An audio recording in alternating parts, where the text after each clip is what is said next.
Hello, hello, hello, and welcome to another episode of Owning Pleasure as a Black Woman. Y'all, this is episode 99. I wish I had a button where people would clap for me, but yes, I would.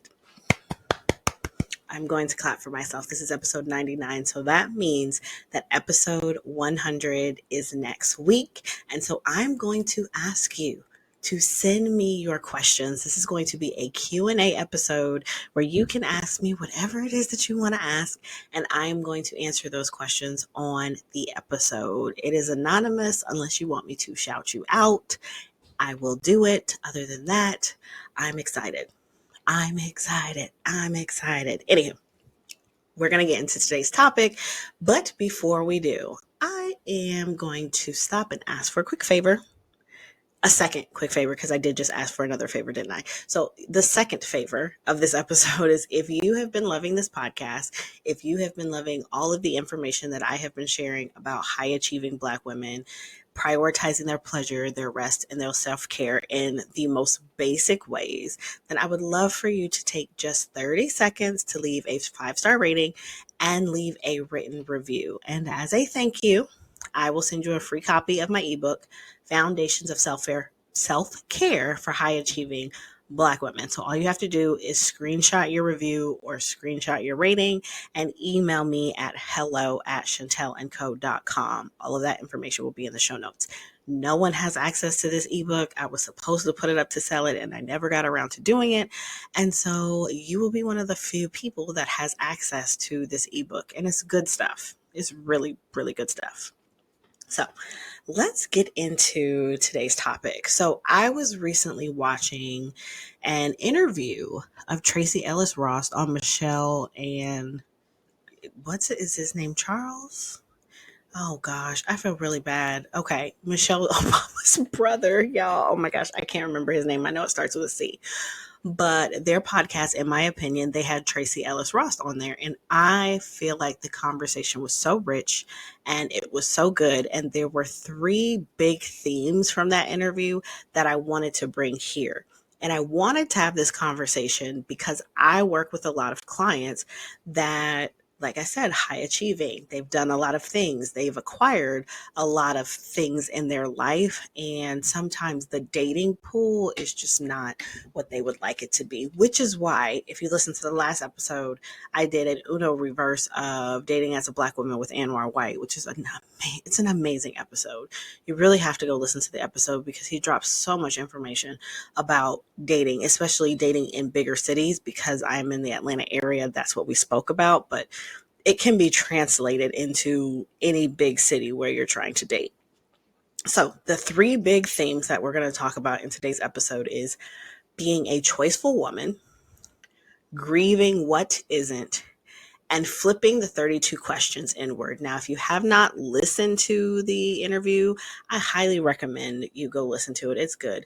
And y'all know I don't listen to anything like on its normal speed. I listen to everything on either 1.25 or 1.5. It has now just become the norm for me.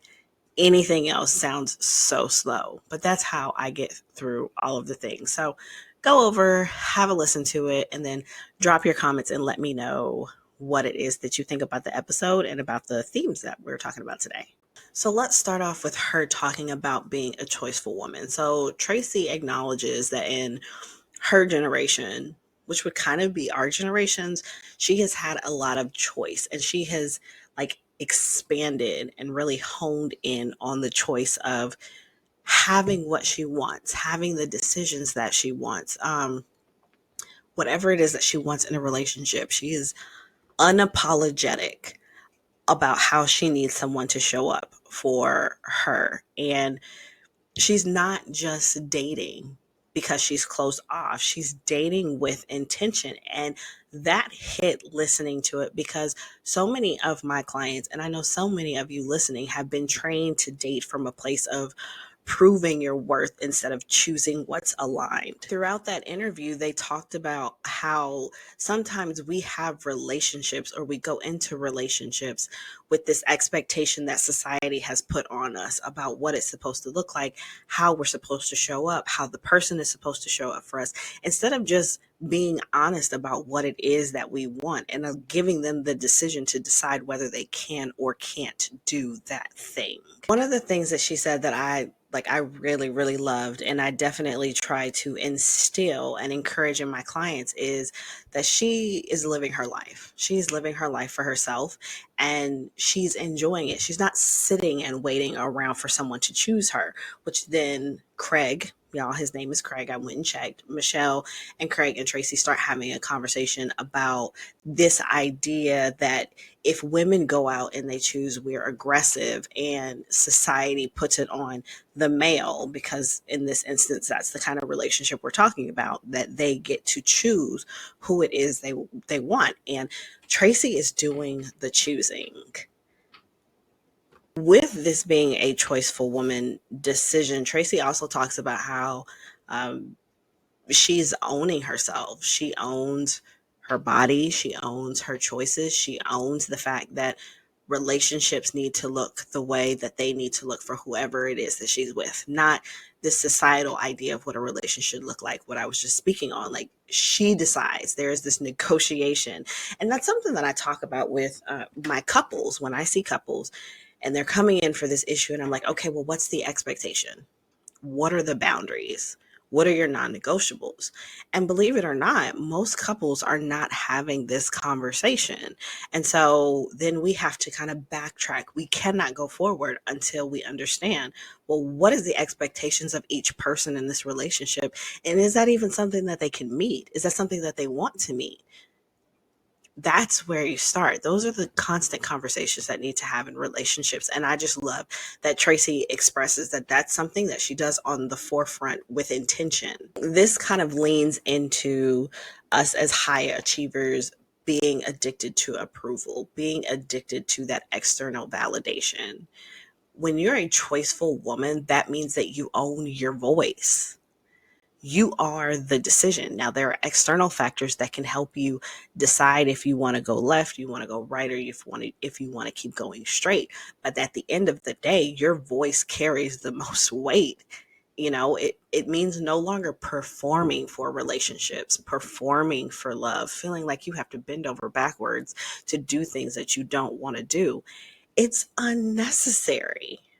And I think this whole conversation about being a choiceful woman, it reminds us that we don't have to wait to be chosen.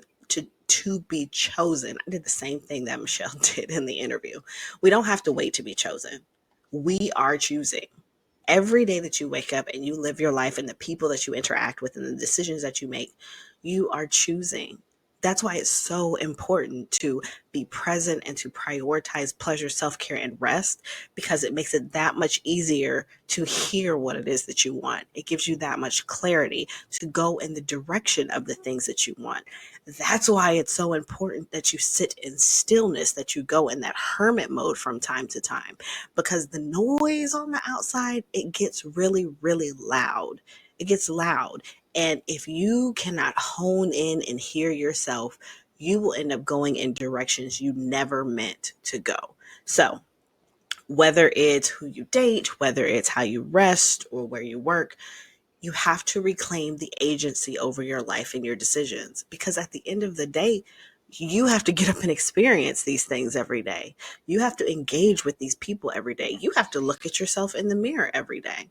And you deserve to do that from a place of satisfaction. The decisions that I have made in my life, the things that I have chosen that are going to be here, it's intentional and it brings me so much satisfaction. Now let's talk about grief. Tracee mentions that from time to time she does grieve the fact that she doesn't have a partner and that she doesn't have children, but it doesn't change the fact that she's not going to just settle on the wrong person. That's something that she's not going to do. She's done it before. She's not going to do it anymore. And these are conversations that I've had with clients. The grief of, I'm going into my 40s, I'm going into my 50s, and either I'm divorced, I'm not in a relationship, I still want kids. And Like, what if that never happens? And unfortunately, I'm the one that has to bring to the table. This episode of Owning Pleasure as a Black Woman is proudly sponsored by Organic Leaven, your go to source for all natural, body safe products that enhance your intimate experiences.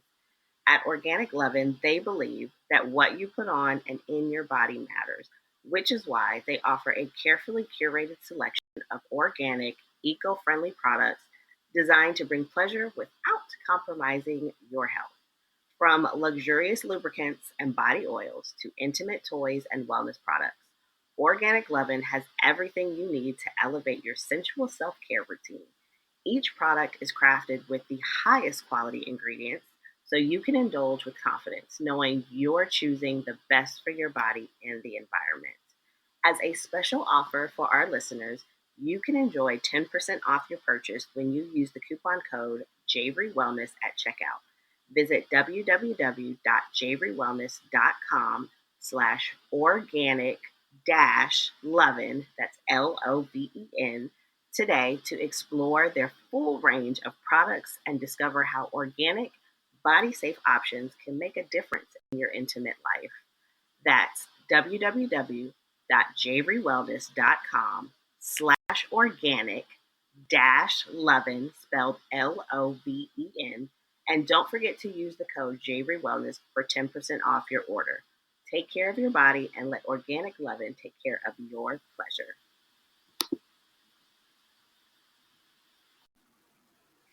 This episode of Owning Pleasure as a Black Woman is brought to you by Javery Integrative Wellness Services, where holistic healing meets mental wellness. At Javery Integrative Wellness, we understand that life's demands can take a toll on your mind, body, and your spirit. That's why we offer a range of therapeutic services designed to help you reconnect with yourself, reduce stress, and find balance. Whether you're dealing with anxiety, relationship issues, or simply looking to enhance your overall well being, the expert therapists at Javery Integrative Wellness are here to support you. We specialize in creating personalized integrative care plans that cater to your unique needs. Ready to take the first step toward a healthier, happier you? Visit www.javerywellness.com today and schedule your free 15-minute consultation with one of our compassionate therapists. It's time to invest in yourself and start your journey to wellness. That's www.javerywellness.com, your partner in holistic health and healing. Don't wait. Book your free consultation now. Listen, statistically, it's a possibility that you won't. And so, what do we do with that? The grief is valid. Like, the feelings are valid. And it's important to feel it, not to bury it or deny it or not to accept it. We have to accept that there are some things that could be true for us. And it busts the bubble that we've had in our lives about this is what it was supposed to look like. This is what I was supposed to have, right? And then you don't want to grieve because you've worked so hard on the other end, to build a life that you're supposed to be grateful for. How dare you be upset about not having a partner and not having children? Because look at what else you've done. And that's something that she mentions. She mentions that, she did dream about her life, but she wishes that she would have dreamed about like the other part of her life, her career, and who she could be as a person, opposed to dreaming about the big wedding and everything like that. You can do both. Two things can exist. You can grieve over what you thought you would have and you don't. It's still, ooh, excuse me, I'm so sorry, y'all. Two things can exist. Two things can exist. You can grieve what you don't have, and you can also be grateful for what you have. So funny. That is so rude. And I, for sure, am not getting ready to edit that out because I'm not getting ready to go look for the burp. Anyway, back to grief. Grief doesn't mean that there's anything wrong with you. It's a natural feeling, just like anger, just like sadness, just like happiness, just like excitement. It doesn't mean anything about you. So the first thing that I want you to do when you're grieving is to take the judgment out of it. It just means that there's something in your life that actually it mattered. And for us high achieving women, not getting what you worked for, not getting what people said you were supposed to, right? Like you're supposed to graduate and get married and have the kids. Like that is what has been instilled in us for years. And you mean to tell me that I get out here and I start doing the things that you told me to do and it doesn't go in that direction? That feels like a failure. Now I have failed life because you spent the first, let's say 16, 17, 18 years telling me this is the direction that I was supposed to go, and I'm doing everything that I can and it's not manifesting in that way. I'm a failure. But the reality is love isn't a checklist. It's yes, they taught us to put it on the checklist as the partner, as the marriage, as the relationship, but it's not a checklist. It's forever unfolding. It's a journey. It's not let's just take it off of the checklist. And instead of shutting down when you get when you really sit down and think about the fact that this may not happen for you, that you may not date, you may not have the husband or the long-term partner, you may not have the kids, instead of shutting down, what if you just let it soften you? What if you just let yourself sit in it? What if you expand the compassion that you have for yourself? What if you stretch your self intimacy? What if you nourish and pour more into you and love into you? Does it hurt? Yes. But this grief isn't the end of the world. It's not. It's becoming more of who you already are. And you don't have to like it. You don't have to like where you're at right now and why things aren't the way they are. Even beyond dating, you don't have the job that you thought you would have. You're not in the career that you thought you would. You're not in the city that you thought you would be in, right? Like life just, I think right now at this point, life just isn't what we thought it was going to be at all. Can I get an amen? I think we all feel that right now, but it doesn't change the fact that you can be satisfied. Let me tell you, I I hit pockets of grief maybe every other day, maybe every other 2 days. And there's a little crash out that I have, and I might call my dad, or I might talk to my mom or partner or some of my coworkers or friends. And then I think about all the things that I love about my life, all the things that I've created, and I'm like, okay, let's push through this right now. This is what it is, and I can't control it. But here's what I can control over here. Here's what I can experience over here. Here's what I can fall in love with over here. And to be frankly honest with everything that's going on, I have thrown myself into one, building an amazing, amazing therapy practice that is going to be the number one practice for high achieving Black women. I'm just putting that out there. And now that I've said it, it has to come true because I've shared it with you. But like the one stop shop for anything that a high achieving woman could go through in her life, my practice is going to provide it because that is what I needed. That is, I needed someone at different areas of my life. And I didn't feel like going and look at, mind you, I have an amazing therapist. So she's been able to ride the ride with me for over a decade. But to have a space where at any turn of your life, there is someone there to support you. I take pride in that. And two, I have been throwing myself into gardening and renovating my home because for the foreseeable future, I'm going to be enjoying these bills because outside is ghetto. But I digress because I kind of got on a tangent. But basically, all that to say is you can grieve and you can be grateful. You can acknowledge that the dream bubble that you've carried about dating and being with someone and that lifestyle is gone, or it's going to look different. And you can also be so grateful about what you've created and what you have. Two things can exist, okay? And the last theme, the 32 questions. So the 32 questions came from Craig talked about with his wife when they were dating. They went on a vacation and they came together with 32 questions, and they just sat and they talked about those questions so that they could get to know each other to make sure that they were on the same page. And one of the things that Michelle was talking about when they were answering a question about, a guy wanting to date and it wasn't working out was what happens when you take those 32 questions and you flip them towards yourself. So instead of, I want someone that's tall, I want someone that's this, that, and the other, What if you flipped the questions on yourself so that you get to know you? And that's something I always bring that up when I'm talking to one of my clients about dating is, do you see yourself in this list? Are you asking for things that you haven't, either you're not going to do them, or you have not grown and expanded into this particular person yet? And I was like, oh my God, these are the things that I do. And it just validates that I do know what I'm talking about, even even with all the degrees that I have. But what happens if we take that long list of characteristics of a partner and we flip it on us and we say, hey, do I know myself? Do I fall into these buckets? Do I know what lights me up? Do I know what scares me? Do I know what I desire out of life? And not that surface level crap. I cannot stand when people give me the surface level stuff, but like the deep intimacy, the all knowing of yourself, the flaws and all.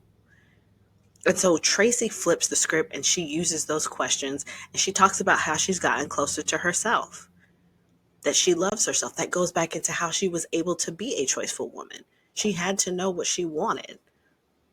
How do you go into these conversations with these potential partners not knowing what it is that you want?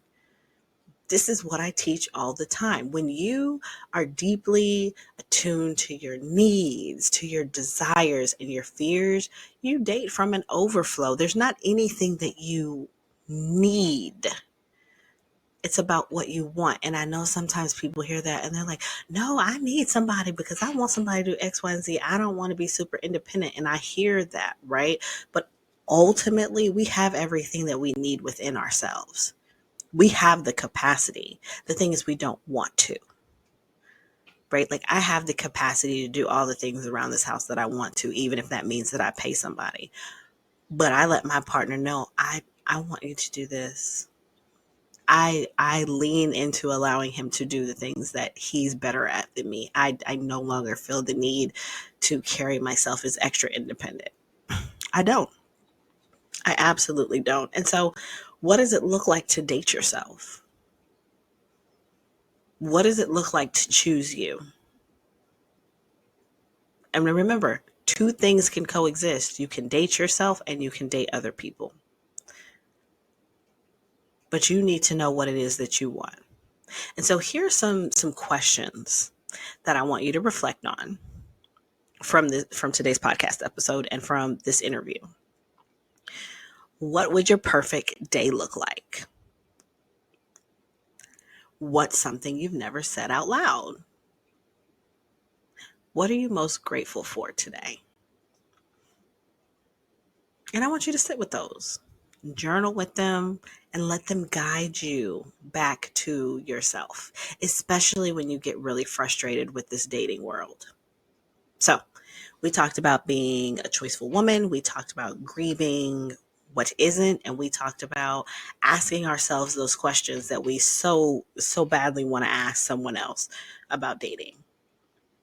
Now, if this episode stirred something in you, if you have questions, if you're like, man, like I need a deeper dive into what it looks like to show up for myself, and like my dreams have been busted and like I don't know what direction I'm turning to.